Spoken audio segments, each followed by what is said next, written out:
Noel POV. JR, sinabi ko na sa'yo mag-ingat ka sa pagsasalita. Ayan, narinig ka tuloy ng baby ko. Inis na wika ni Lola Clarita.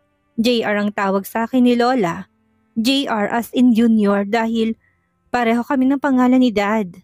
Halika nga dito baby. Tawag nito sa batang may katabaan. Labas sa ilong na napatawa ako. Hinabol ko ng tingin ng batang lalaki at pinagmasdan ito habang naglalakad palapit kay Lola. Ang tataba ng mga binti. Baby pa ba yan? Ang laki-laki na niyan. Puna ko. Inirapan lang ako ni Lola Clarita. Pagkuway ngumiti ng ubod ng tamis sa batang lalaki. Close mo ang ears mo Joshua. Meron ditong hindi marunong magpreno ng bibig. Ani Lola at binato ako ng matalim na tingin. Ngayon ay nakaupo na sa kadungan niyang bata. Narinig ko po yung sinabi niya. Wika ng bata. Huwag mong intindihin yon ha. Malambing na tugon ni Lola dito habang hinahagod ang buhok nito. Sabi niya po, holy shit! Dire-diretsong sad ng batang lalaki na tinawag ni Lola ni Joshua. Napamulagat ako sa sinabi ng bata. Huli na para takpan ang bibig nito. Hindi ko akalaing ang bilis pala ng tenga ng batang ito. Napakamot na lang ako ng ulo dahil mas lalong nainis si Lola sa akin. Mas tumalim pa ang tingin ng binaton niya sa akin. Sobrang tagal na kasi ni Lola na nakaupo dyan, kaya ayan may hole ng inuupuan niya. Kaya sabi ko, holy shit! Hindi ko maintindihan sa akin sarili kung bakit ba ako nagpapaliwanag sa batang ito. Mukhang napaka-inosente nito. Sa bagay, ayaw ko naman ako pang magtuturo ng masama dito. Sino pa ba yung batang yan? Usisa ako. Nagtataka ako dahil parang giliw na giliw si Lola dito. Biglang umaliwalas ang mukha ni Lola Clarita. Siya si Baby Joshua ko, kaibigan kong ina niya. Hinihiram ko sa umaga para hindi ako naiinip. Nakangiting wika ni Lola na titig kay Joshua. Ang laki na niyan, binubuhat niyo pa. Mas malaki pa nga sa'yo yan. Nailing kong puna sa kanilang dalawa. Ano bang pinapakain niyo dyan? Sa ref niyo yata pinapatulog yung batang yan, kaya ang taba-taba na niyan. Natatawa kong sabi dahil parang baliwala lang kay Lola ang bigat ni Joshua at enjoy pa sa kandungan niya ito. Mana po kasi ako kay nanay, singit ni Joshua. Bakit? Mataba bang nanay mo? Tanong ko dito. Opo, sabi pa ng tito ko magkasing taba daw kami ni nanay nung bata pa siya. Mag-diet ka, baka magka-diabetes ka, wika ko sa kanya. Hindi ko alam kung bakit naaliw akong tingnan ng batang ito. Siguro dahil sa ang cute nito, dahil napaka-chubby. Ang taba ng pisngi at mukhang mabait na bata. Nilapitan ko siya at kinuha mula kay Lola. Sumama naman na dito sa akin. Muntik ko na siyang mabitawan dahil sa sobrang bigat. Jesus Christ! Nagulat ako sa bigat nito. Pinagtawanan lang ako ni Lola Clarita. Ano bang pinapakain mo dito? Pinagmasdan ko mukha ng batang nakatitig sa akin. Parang napaka-pamilyar niya sa akin. Magkamukha kayo, ani Lola. Hindi naman, mabilis kong sagot. Mataba lang yan pero magkamukha kayo. Kaya nga nung una ko siyang makita sa ospital nung ipinanganak yan, natuwa na agad ako dahil ikaw ang naaalala ko. Sigurado ka bang wala kang nabuntis? Baliwalang tanong ni Lola. Biro lang naman kasi ito para sa kanya, ngunit natahimik ako dahil sa sinabi niya. Kung may nabuntis naman ako, yun ay ang nag-iisang babae sa buhay ko. Si Melanie. Yun din ang aalamin ko kung may anak nga ba kaming dalawa. Imposible rin si Melanie ang nanay ni Joshua dahil hindi naman mataba si Melanie.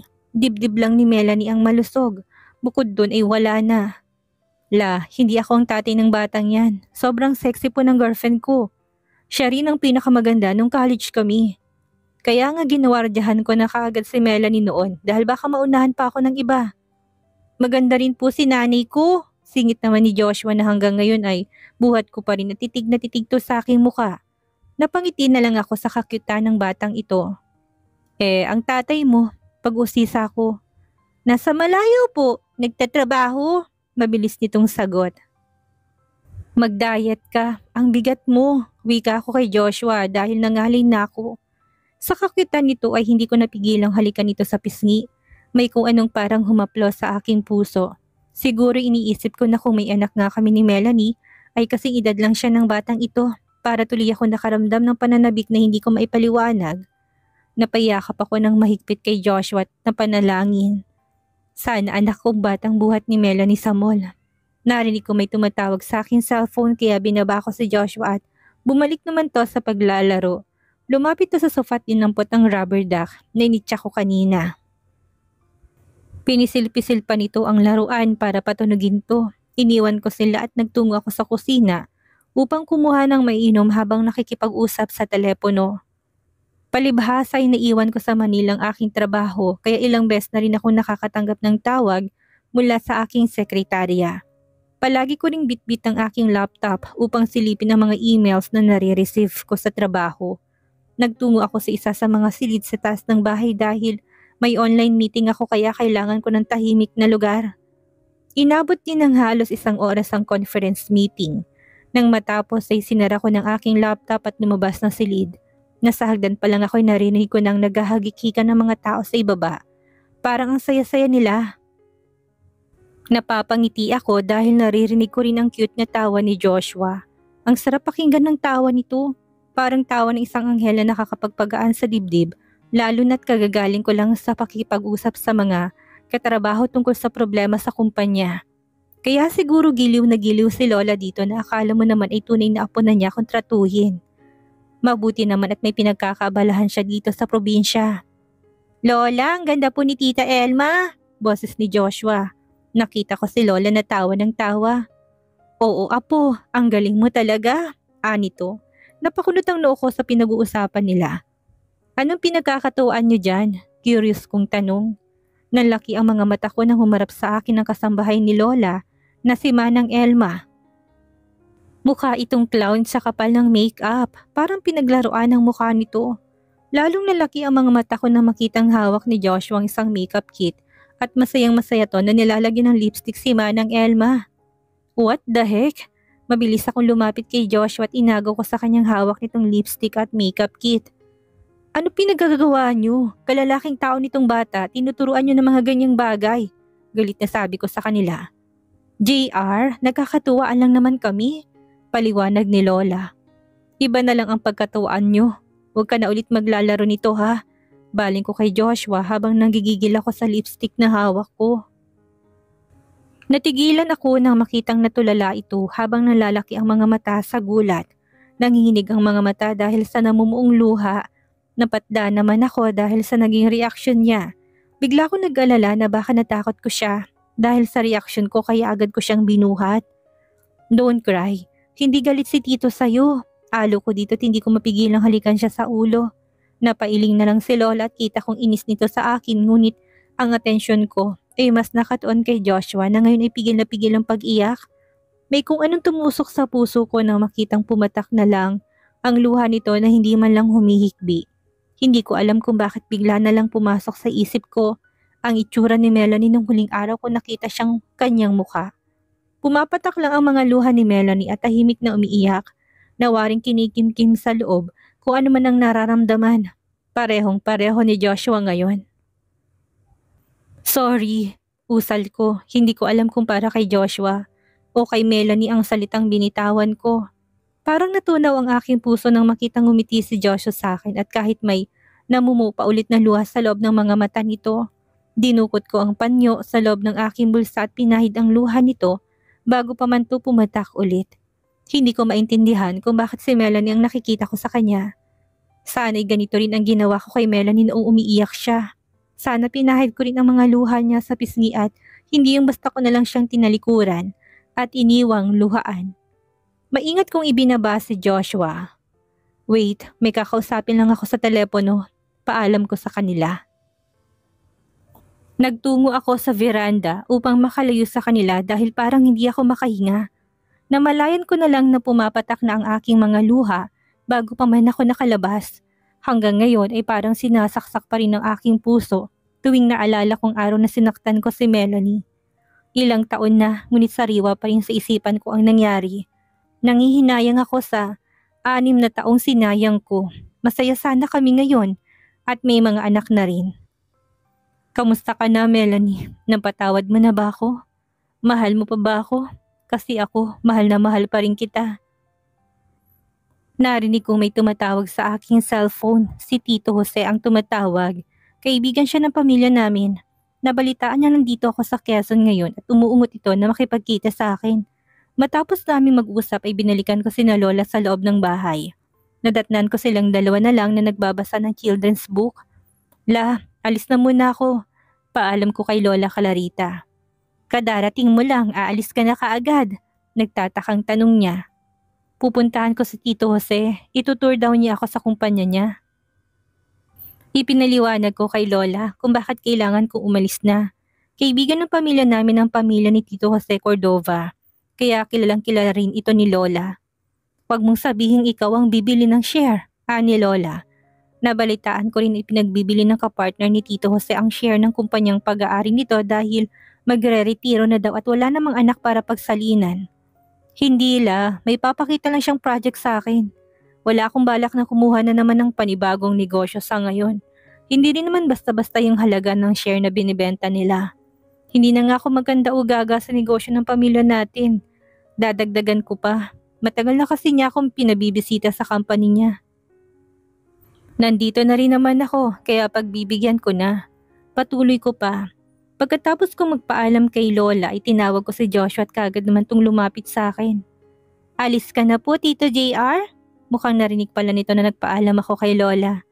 Akala ko'y abala to sa paglalaro. Matalas talagang pandinig ng batang ito. Oo, anong gusto mong pasalubong pagbalik ko? Tanong ko sa kanya. Bawal po, tugon naman ito. Bakit bawal? Takang tanong ko. Ayaw po ni nanay. Anito. Napakulot ang noo ko sa sinabi ni Joshua.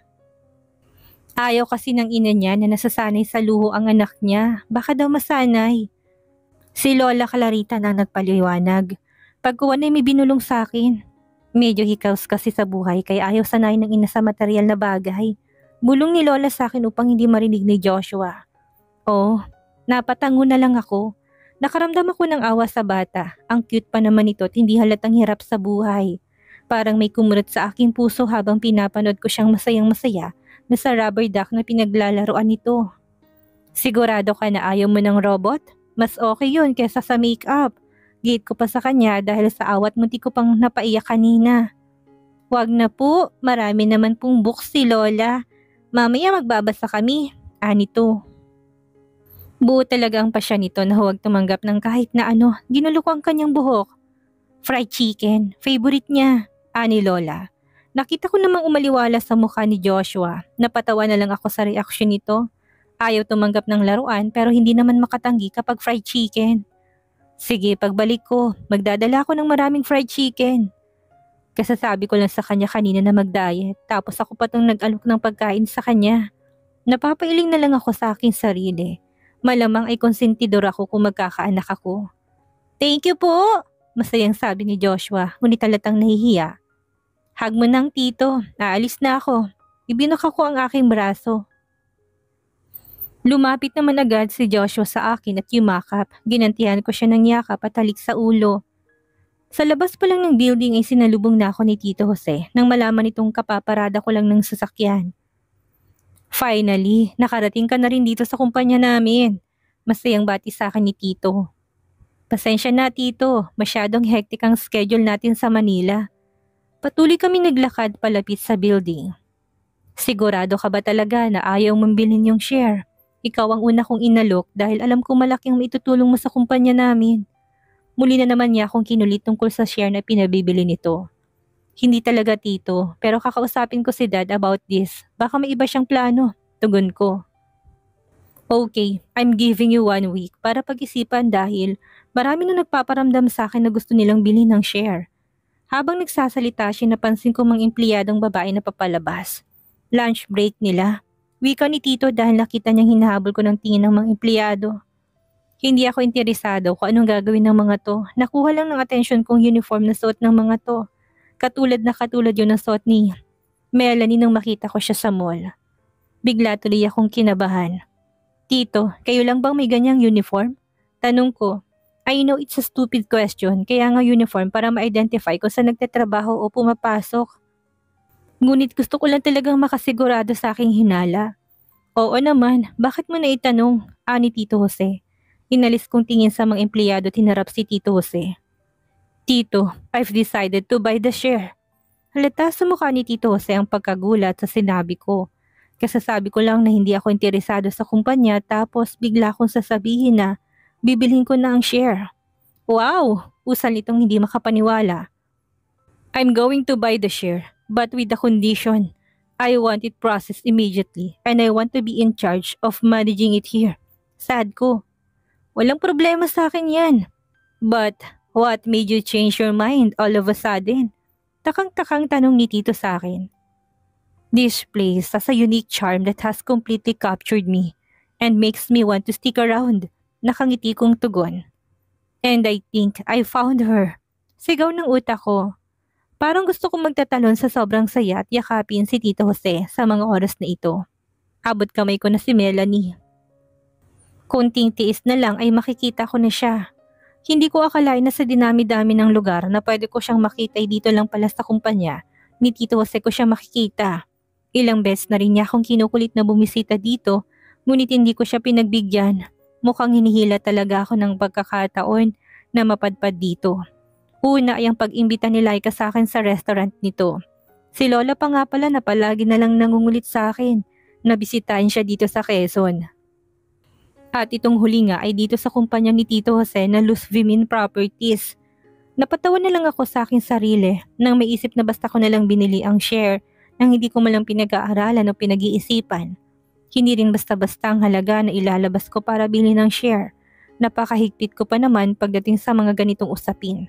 Inaabot ng ilang linggo or buwan at katakot-takot na proposal ang kailangan kong pag-aralan bago ko tanggapin kahit pamalit na proyekto lang. Samantalang ito, malaking desisyon ng pagbili ng kalahati ng isang kumpanya ay basta ko nalang tinanggap. Mabilis na na-process ang mga papel sa pagbili ng share ng Luz Vimin Properties. Isang araw lang ang kinailangan dahil pinurush ko talaga. Nagtataka man si Tito Jose at Dad ay hindi na nila ako kinwestiyon dahil malaki ang tiwala nila sa akin. Nakahanda na rin ako na kung sakali mang hindi pumayag si Dad ay sarili kong pera ang gagamitin ko.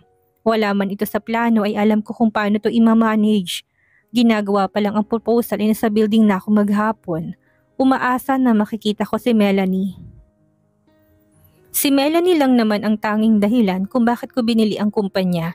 Kahit na hindi ko bilhin ito ay may iba pang paraan para magkita kami dahil alam ko na kung saan siya nagtatrabaho. Subalit hindi lang naman yon ang aking plano dahil hindi matatapos sa simpleng pakikita lang muli ang gusto kong mangyari. Gusto kong manatili dito dahil bala ko siyang ligawan ulit. Alam kong hindi magiging madali ang susuungin kong laban. Baka hindi pa niya ako napapatawad kaya kailangan ko ng maraming pagkakataon na makasama siya hanggang sa makuha kong muli ang kanyang puso.